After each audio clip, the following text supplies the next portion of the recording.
problème.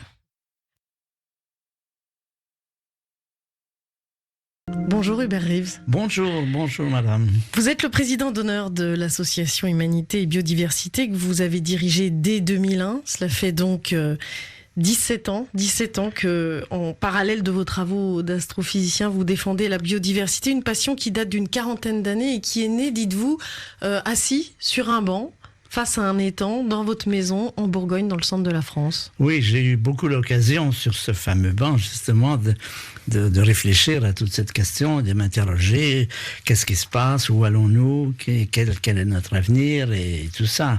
C'est des préoccupations. J'ai des enfants et des petits-enfants, et je suis inquiet de savoir quel sera l'état de cette planète dans 50 ans. Moi, dans 50 ans, je ne serai plus, sans doute. Mais eux, il y en a qui ont 3-4 ans. Ils ont toutes les chances. Mais qu'est-ce qu'ils vont trouver comme planète? On ne peut pas répondre à cette question parce que l'avenir est inconnu.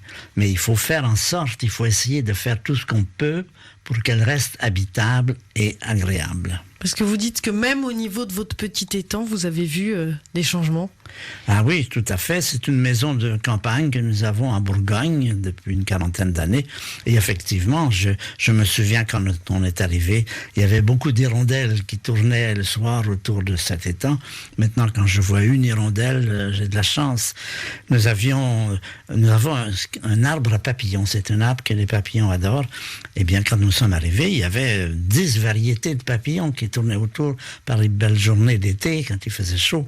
Maintenant, on en a un ou deux. On le voit devant nous. On voyait beaucoup de libellules, on voyait beaucoup d'éléments. On l'a vu sous nos yeux et tout le monde, je pense, a pu constater, s'il a un certain âge, que c'est à l'échelle de notre vie que les transformations se font et que les transformations se font généralement, pas toujours, mais généralement dans un mauvais sens, plutôt une détérioration qu'une amélioration. Alors dans votre documentaire, il y a plusieurs spécialistes qui démontrent à quel point les liens entre les êtres vivants sont intimes. Je vous propose d'en avoir un aperçu avec quelqu'un que vous aimez beaucoup, je crois, qui s'appelle le botaniste Francis Allais. Il nous parle du langage des arbres. Très bien. Un acacia attaqué par une gazelle, en 20 secondes, il devient toxique. Ça, c'est déjà quelque chose d'étonnant, cette transformation biochimique fulgurante. Mais le plus étonnant, c'est que l'acacia attaqué, devenu toxique, prévient les autres acacias qui deviennent toxiques à leur tour. Il les prévient à l'aide d'un message gazeux qui descend le vent. Et donc, voilà, c'est une constatation qui a lancé une problématique maintenant très riche et qui continue à être très nouvelle, la communication entre les arbres. On s'en est aperçu dans les années 90 avec cet exemple de l'acacia et des gazelles d'Afrique du Sud. Mais maintenant, on s'aperçoit que les arbres communiquent entre eux. Il n'y a pas besoin d'aller jusqu'en Afrique du Sud. C'est pareil chez nous. Alors, ils communiquent par voie aérienne, comme dans le cas de l'acacia. Ils peuvent aussi communiquer par voie souterraine, par des soudures de racines, ou par ces extraordinaires champignons qui les relient les uns aux autres et qui entrent en symbiose avec leurs racines. Les arbres, vous voyez, ont des quantités de manières de communiquer les uns avec les autres. Le botaniste Francis Allais dans C'est pas du vent sur RFI. Hubert Reeves, donc les arbres communiquent entre eux par l'air et sous terre. Oui, ça c'est une chose dont on prend conscience, c'est qu'on a toujours considéré dans le passé que les humains, c'était ce qu'il y avait de mieux, et que les animaux, on doit les asservir, les mettre à notre service. On s'aperçoit aujourd'hui que cette attitude dominatrice de l'humanité est une attitude qui amène à la catastrophe. Pourquoi? Parce qu'on voit aujourd'hui comment nous sommes en train, avec nos œuvres, nos activités, de détériorer tout ce bénéfice que la vie nous apporte. Par exemple, les vers de terre, les abeilles, c'est des choses, on se rend compte que ça nous est essentiel.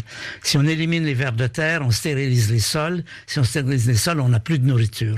Donc nous sommes dépendants de toute une partie de la nature qu'on a détériorée allègrement pour le profit à court terme, justement.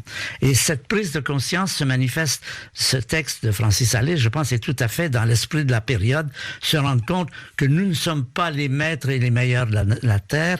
Nous sommes une espèce parmi tant d'autres, une espèce qui a besoin de s'intégrer dans un écosystème, que si elle détruit son écosystème, elle disparaîtra elle-même. C'est ça la leçon qui amène tous ces nouvelles connaissances scientifiques, de ces merveilles que sont par exemple les arbres qui communiquent entre eux, les oiseaux migrateurs qui retrouvent leur grange, les hirondelles qui retrouvent leur grange après un voyage de 10 000 kilomètres. C'est des choses qui nous dépassent. On s'aperçoit que nous sommes une espèce très intelligente et c'est précisément un de nos problèmes.